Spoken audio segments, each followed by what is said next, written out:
Baratatu barsiise.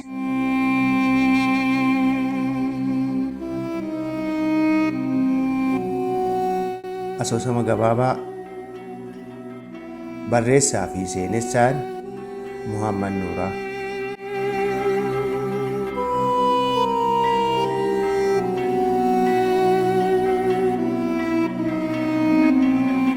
Barataan tokko duunaan barattoonnii fi barsiisonni boo'aa dhaqan.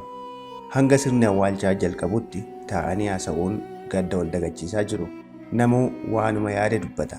Sila dhiiroo addunyaan kun namoonni kun hundi irraa du'aniituma akkanatti dhiphatti?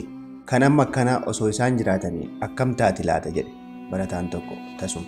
Gaafichi barattootaa fi barsiisotas ajaa'ibeera. Barataan gaafii kana gaafate kanaan dura bakka awwaalchaa dhaqeen beeku. Namoonni du'an akkas waan baay'ataniin si'u ture. Baay'ina awwaalaa yoo argu gaafiin kun sammuutti dhufe. Barsiisonni isaa dafanii deebiin kennineef hunduu callisee yaada ta'e keessa fixe. Callisa dheeraa booda barsiisaan tokko akka qoosaa fakkeessee waa deebise. Osoo isaan jiraatanii addunyaan kun gaarii taate ture jedhe. Maal akkamitti ta'a barsiisaa? Baay'inni uummataa ammayyuu rakkoo ta'eera. Osoo namoonni kunneen hundi jiraatanii yoona namni waan nyaatamu lafarraa fixee wal nyaachuu eegaleera jedhe barattichi ammas deebise. Amma bar namni muuxannoo jireenyaa gahaa waan hin qabneef rakkoo uumaa jira. Osoo isaan jiraatanii muuxannoo guddaa waan qabaniif jireenya addunyaa kana salphisuu danda'u ture. Deebii barsiisaati. Barsiisaan inni biraa immoo yaada kana ni mora. Kunis sirrii miti. Namni osoo yeroo dheeraaf lafarra ture saayinsii fi teekinooloojii babal'ise. Osoma waan haaraa argachuuf shaakaluu addunyaa kana balleesse. Mee Albert Einstein ilaali. Foormullaa anniisaa atomawaaf bu'uura ta'e hojjeteera. Osoo hanga har'aa jiraatee waan balaafamaa akkasii hedduu hojjechuu danda'a. Silaa yoona teekinooloojii lafaa fi samii walitti jiigsu hojjetee lafarraa nu balleessa tureeyyu. Kanaafuu du'uun isaanii sirrii natti fakkaata. Dubbiin barataan akka qoosaatti kaase barsiisota wal falmisiisuu eegale. Akkas ta'uu danda'a garuu maaltu beeka? Faallaa kanaas ta'uu danda'a. Fakkeenyaaf Albert Einstein yoo fudhanne akkuma yaada anniisaa atomawaa maddisiise yaada isa balleessu maddisiisuu danda'a. Hojii kanatti gaabbee oduun jedhus jira. Kanaafuu akkas jennee murteessuu hin dandeenyu. Kunis yaada barsiisaa biraati. Tarii kullachuu ta'uu dhabuu danda'a. Namni yoo dulloome ni totorra. Achi booda waan hojjetu hin beeku. Safuu fi seera dhiisee akka horii ta'a. Dhaloonni haaraanis amala namoota gurguddoo san hordofanii achumaan hadoodanii hafuu danda'u. Haala kanaan madda qaroominaa ta'uun hafee madda doofummaa fi duubatti deebi'uu ta'uu danda'u. Kunis yaada barsiisaa isa biraati. Falmiin ho'eera. Hunduu yaada dhiyeessa. Xiqqoo kanarratti wal falmanii yoo wal hifatuu eegalan barataan jalqaba yaada kaase sun ammas yaada biraa kaase. Awwaalli kun magaalaan fakkaatu jedhe. Maarree magaaluma. Magaalaa Ekeraa. Magaalaa namni jiru nama du'eef ijaare jedhe barataan tokko. Mariin barattootas hirmaachisuu eegaleera. Maal taatesi? Magaalaan bakka namni keessa jiraatu kan beekumsi dhala namaa fi qabeenyi dureeyyii wal simee miidhagina namtolcheen faayu malee ganda dhagaa kan lafeen keessa ciisu miti. Kun magaalaa osoo hin taane mandara lafeeti. Nama jirutu reenfi akka itti hajoofneef yookaan immoo mul'atee du'a akka isa yaadachiifne of jalaa dhoksuuf awwaalee dhagaa irra tuule.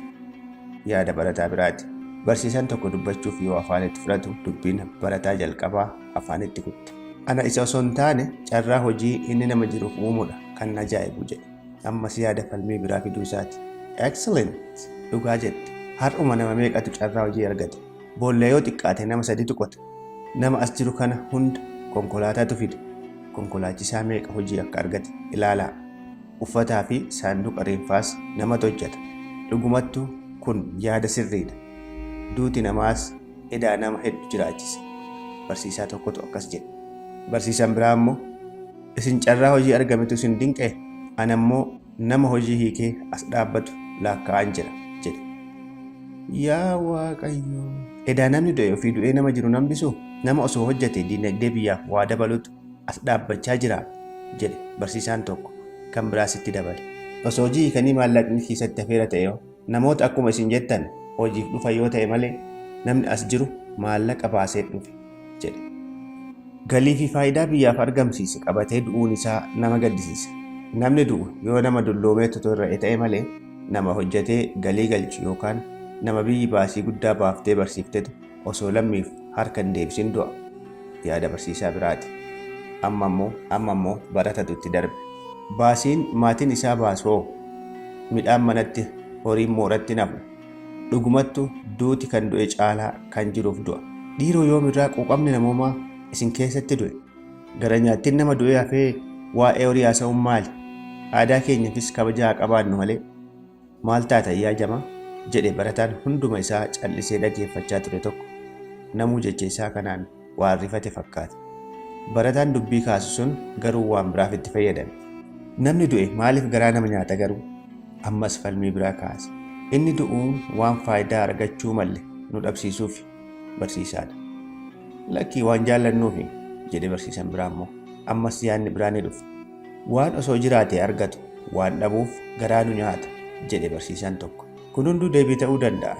Namoonni firooma dhiigaa hin qabne faayidaa dhaban yaaduun gaddu. Kaan immoo nama du'eef osoo hin taane ofiif gadduudha.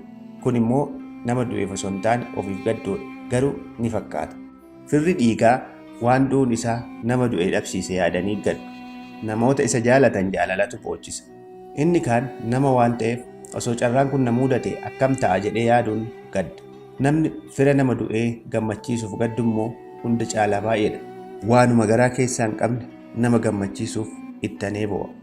Kanarraa hafe waanuma yoo namni du'e gadduun aadaa ta'eef gadda jechuun yaada hunda isaanii gudoomfe. Barsiisan seenaa magaalli dheeraan tokko namuu mataa sochoosee waan inni jedhe hubachuu mirkaneesseef akkana dhugaa dubbatte abboo guddadhu jedhe jaarsi qaamni isaa guutuun arrii tokko. Dura isaan waliin hin turre tasuma of gidduutti argan eessaa akka dhufe namni arge hin jiru. Barsiisota keenya barsiisuun akkana. Akka barataan keessan amma isin barsiise kana isin hunduu waan isinitti fakkaate yookaan barsiisota keessanitti fakkaate barsiiftu. Hundi keessan fakkii keessan yookaan kan barsiisota keessanii baay'isaa jirtu malee dhaloota haaraa beekumsa haaraa qabu oomishaa jirtan. Sababni isaas waan isinitti fakkaate itti himtu malee akka isaan waan isaanitti fakkaate dubbatanii fi hubatan akkasumas hordofan hin eeyyamtaniif. Barataan keessan kun garuu har'a sirriitti isin barsiise. Durfamtanii jirtu dhaqqabadhaa jechuun itti kolfan. Barsiisonni haasaan jaarsichaa isaan ajaa'ibe afaan bananii hafan. Yoo isaan yaada keessaa dammaqan jaarsichi hin jiru. Lafa lixee fi samii baheen hin beekamu. Ammas rifatanii ija keessa wal laalan.